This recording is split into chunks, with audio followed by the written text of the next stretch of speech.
In this edition of the BCA Club School of the Month, we go to the second oldest club in Barbados, the Pickwick Cricket Club.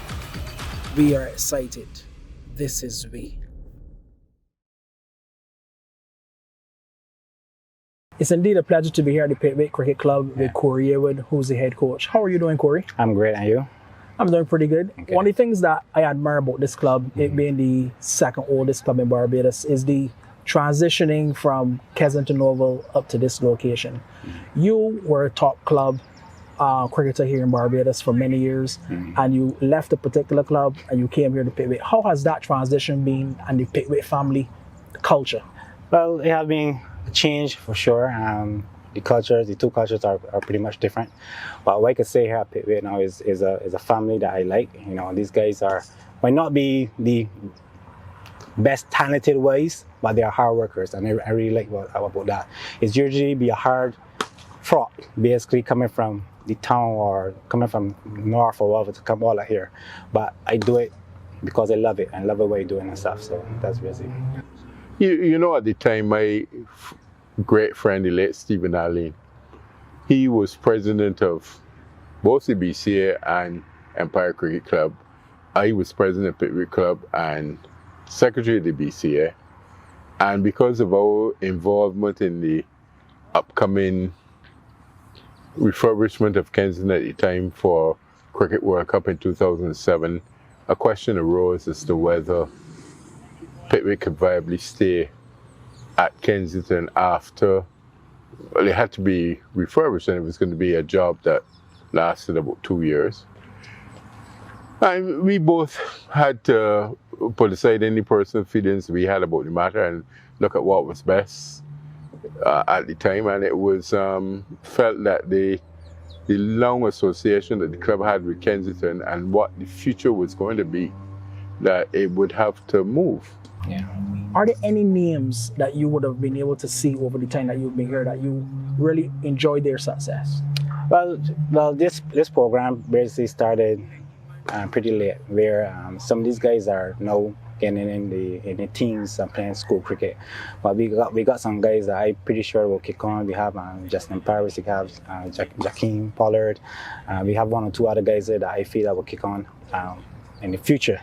But some the other guys that came through the program, if you know that we won the program a couple of years ago, just before COVID and stuff, we actually the reigning champions in under 13 section. So we still have a very vibrant program. The kids usually come out on a Saturday mornings. We still have at least 30 or 40 odd coming up there, showcasing their skills, and that's the best part of this coaching. You know, you like to see these guys from young, from the grassroots level, mold them to become not only good cricketers, but also disciplined players for the time to come. Seeing people like Jeffrey Greenwich, you know, who represent the West Indies and played locally for the club.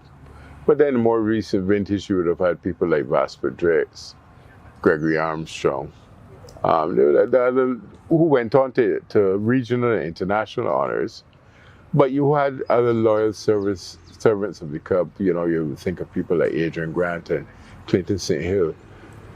Didn't play for any other club in their 20 or 25 years. Which is very rare. Which doesn't happen. In fact, you know, they were loyal servants of the club. You had people also like Valence Connell, who came over from Spartan, who were the backbone for many years of the club structure and the playing staff.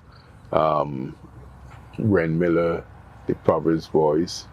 But a more recent vintage has been Kyle and Shea Hope. Yes. And we saw Shea developing as a young player at the club and progressing to the stage where he is now. So it has been, you know, when you like any member here, you think, and I should not even forget Haley Matthews. Current West Indies women's captain. If you look at the nets over here, on many days when you came out here, Haley was here with her father, who was a club store, Michael Matthews, and while he's playing, she would be in the nets. And finally, your transition from being a top club cricketer into coaching. Do you enjoy the coaching? Is something that you want to be able to look and really build a career out of going forward? Yes. Let's give you a little history for my coaching. When he first came out here, I had one kid who's coming here every Saturday.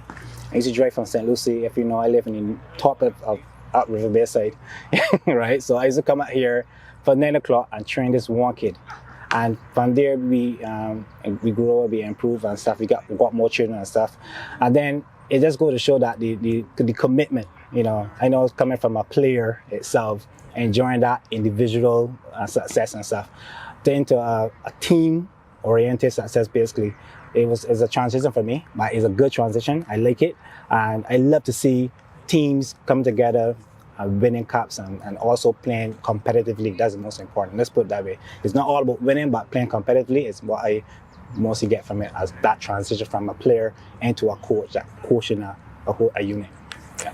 Well, Corey, I want to thank you for giving some time today and really being part of a prestigious club in Pickwick Cricket Club. Yes. And I want to wish you all the best in the future. Thank you very much.